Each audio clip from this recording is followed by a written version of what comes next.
मेरे भाई बहनों, सबको जय यीशु। हम आज के मानव चिंतन को शुरू करते हैं पिता, पुत्र और पवित्र आत्मा के नाम। कहता के चौथा इतवार में हम प्रवेश कर चुके हैं और आज अगस्त के पहला दिन, अगस्त महीने का पहला दिन, शुभ दिन, प्रभु के दिन से हम शुरू करते हैं। इतवार के दिन प्रभु का दिन है। आज के दिन हम शुरू करते हैं कहता के चौथा रविवार से, और आज से 15 दिन का उपवास भी शुरू होता है। 15 दिन के लिए हम अपने आप को उपवास करते हुए प्रभु के चरणों पर समर्पित कर प्रार्थना करने का शुभ अवसर कलीसिया हमको प्रदान करती है। हम विशेषकर इसमें संत मरकुस के सुसमाचार अध्याय 7 के 1 से 13 तक मन चिंतन का विषय बनाते हैं, जहां प्रभु परंपरा के नाम पर लोगों को डांटते हैं। प्रभु कहता है, यीशु कहता है, तुम अपनी परंपरा बनाए रखने के लिए ईश्वर के वचन रद्द करते हो। अपनी परंपरा को बनाए रखने के लिए तुम ईश्वर के वचन को रद्द करते हो। परंपरा और नियम, ईश्वर का वचन, ये सब मिलाकर हम संयम बनाए रखने की कोशिश करते हैं और प्रभु के नियम को हम परंपरा के नाम पर रद्द कर देते हैं। तुम धार्मिकता अपनाने की कोशिश में ईश्वर के नियम भूल जाते हैं। ये एक सुंदर सी बात है।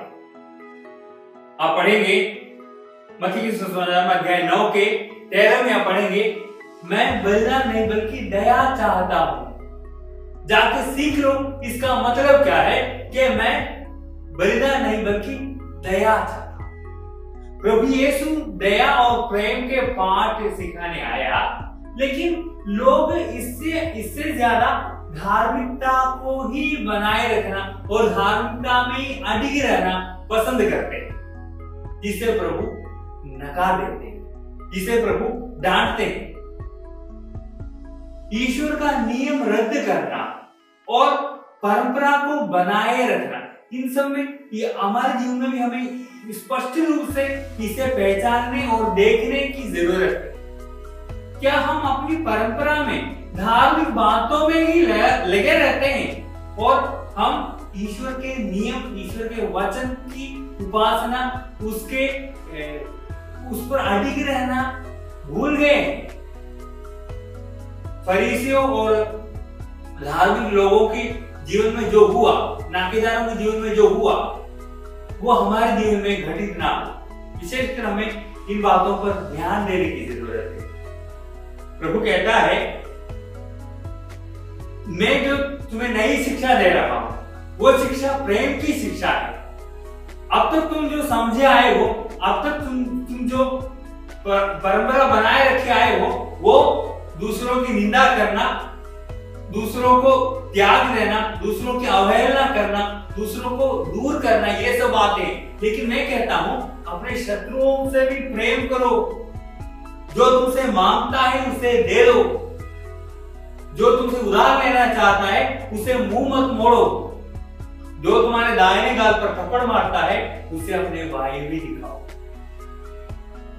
ये एक नई शिक्षा है, ये एक नई शिक्षा है जो प्रभु की बातें बनाए रखने वाले लोगों को प्रभु शिक्षा देते हैं।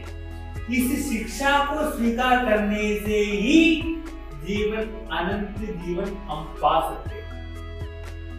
प्रभु की इस शिक्षा को स्वीकार, हम धार्मिक होने से बचेगा नहीं, हम धार्मिक होने से मुक्ति नहीं मिलेगी, बल्कि प्रभु यीशु की इस नई शिक्षा को स्वीकार करने से ही मुक्ति मिलेगी। इस बात को समझ रखिएगा। प्रभु यीशु की शिक्षा के मर्म को समझना अति आवश्यक है। जब आप उस शिक्षा की नैतिकता को अपनाएंगे, तब हमारी धार्मिकता सही धार्मिकता बनेगी। दो बातें प्रभु लेते हैं, दो बातें आज के सुसमाचार में आप पढ़ेंगे। कहता है, तुम बिना हाथ धोए क्यों खाना खाते? क्योंकि धार्मिकता में हाथ धोना ये सब बड़ी बातें हो गई है। प्रभु के नियम को बनाए रखने के लिए अपनी परंपरा को तुम मान्यता देते हो, लेकिन उसमें ही तुम्हारा जीवन निहित है। और दूसरी बात, अपने माता पिता का आदर सम्मान की बात करते हैं। अपने माता पिता को देखभाल करना वो ईश्वर का वचन है, ईश्वर की संहिता है। उससे ज्यादा तुम धार्मिकता बनाए रखते हो। कहता है कि माता पिता की देखरेख में जो कुछ करना था वो ईश्वर का सामान्य भेजा है, तो उसमें हो गया। मतलब यह है कि ईश्वर के मूल्यों को ना पहचानते हुए धार्मिकता की बातें करना हमारी मुक्ति के लिए आवश्यक है, हमारी मुक्ति की बातें हैं, ये सोचकर करते हैं। इस पर विशेष कर ध्यान, आजकल हमारे चर्च में भी यही बातें देखने को मिलता है। कुछ लोग धार्मिक बन गए हैं, धार्मिकता के कार्यों को करना, सब प्रकार की प्रार्थनाएं, रीति रिवाज, परंपरा हम सालों से करते आए हैं, इसी बात को इस साल भी करना है। हम जानते हैं कोरोना के काल में कितनी बातें बदल गए हैं। पहले चर्च जाते थे, आज के लोग कहते हैं चर्च मत जाओ, बल्कि आप टीवी में ही देख लो। तो ये परंपरा में यदि हम डूब गए हैं, ईश्वर के वचन अपने आप रद्द हो जाते। ईश्वर के वचन अपने आप रद्द हो जाते। इसलिए इस बात को विशेष कर ध्यान देने की जरूरत है। कभी कभी हम ईश्वर के नियमों का अनुवाद करके धार्मिक परंपरा ही हमारे जीवन का मूल्य बन जाता है। वो बहुत गलत बात है। हमारे जीवन में इस तरह की बातें घटित हो सकती है। आजकल मैं भी देख रहा हूँ, मैं भी सीख रहा हूँ। कुछ बातें जो हमें सिखाया गया, हम जो जिसका पालन करके आए हैं, वो हमारे लिए मुक्ति का साधन बन नहीं सकता। मैं आजकल सीख रहा हूँ, पढ़ रहा हूँ। कुछ बातें हमें जो सिखाया गया, जो परंपरा हम बनाए रखते हैं, वो हमारे व्यक्तित्व को निखारने में मदद नहीं करता है, बल्कि हम उस पारंपरिक बन गए हैं, हम धार्मिक बन गए हैं। हमें जो पढ़ाया गया, सिखाया गया, उन्हीं बातों को करते रहने से हम धार्मिक बन गए, ऐसी प्रतीति, ऐसी अनुभव हमें मिलता है, लेकिन वो गलत है। हमारे व्यक्तित्व की ओर देखने की जरूरत है। विशेषकर आपके दूसरे पत्र में आप पढ़ेंगे, कुरिन्थियों के नाम पत्र दूसरे पत्र में अध्याय 10 के 17 में, यदि कोई गर्व करना चाहे तो वो प्रभु पर गर्व करे, जो अपनी सिफारिश करता हो नहीं, बल्कि जिसे प्रभु की सिफारिश प्राप्त है वही सुयोग्य है। जिसे प्रभु की सिफारिश प्राप्त है वही सुयोग्य है। कुछ बातें जो हमारे जीवन में हम दैनिक जीवन में करते आ रहे हैं, कर रहे हैं, उन बातों को अच्छा है या बुरा है, उनमें प्रभु की आज्ञा निहित है या नहीं, ये विशेष कर देखने की जरूरत है। भाई प्रभु यीशु जो शिक्षा देने आया, पुराने नियमों और संहिता को रद्द करने में नहीं आया, बल्कि उसे पूरा करने आया। उस पूरा करने में प्रभु ने क्या जोड़ा है? बस यही जोड़ा, प्रेम और दया। ये दो बातें प्रभु ने पुराने नियम और संहिता में जोड़ा है।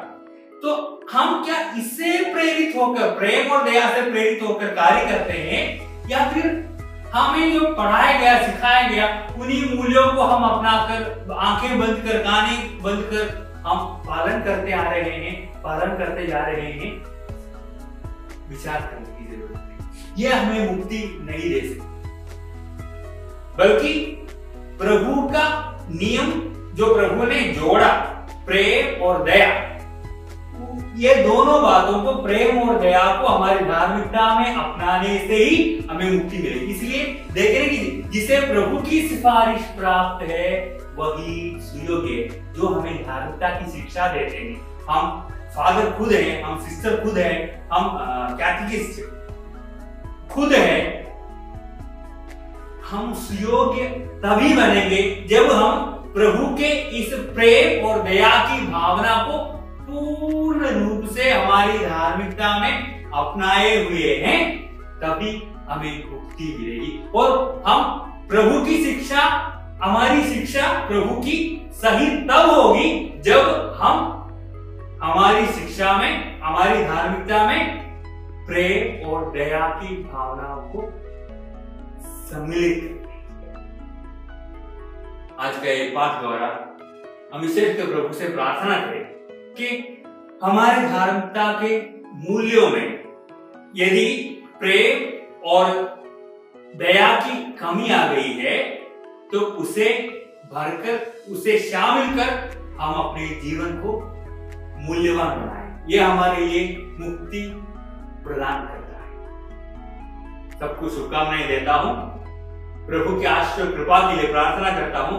हम हमारे तमाम फादर लोगों के लिए, सिस्टर लोगों के लिए, हमारे बिशप के लिए प्रार्थना करते हैं कि धार्मिकता के मूल्यों को अपनाकर, प्रभु के वचन के गुणों को अपनाकर धार्मिकता सिखाने पढ़ाने की कृपा हम सबको मिल जाए और इन मूल्यों को अपनाते हुए कलीसिया के लोग ईश्वर के वचन को रद्द ना करें, बल्कि सच्ची भक्ति और धार्मिकता में अपना जीवन बिताए। ऐसी कृपा और शक्ति प्रभु हम सबको प्रदान करे। पिता, पुत्र और पवित्र आत्मा के नाम पर आमीन। सबको जय यीशु।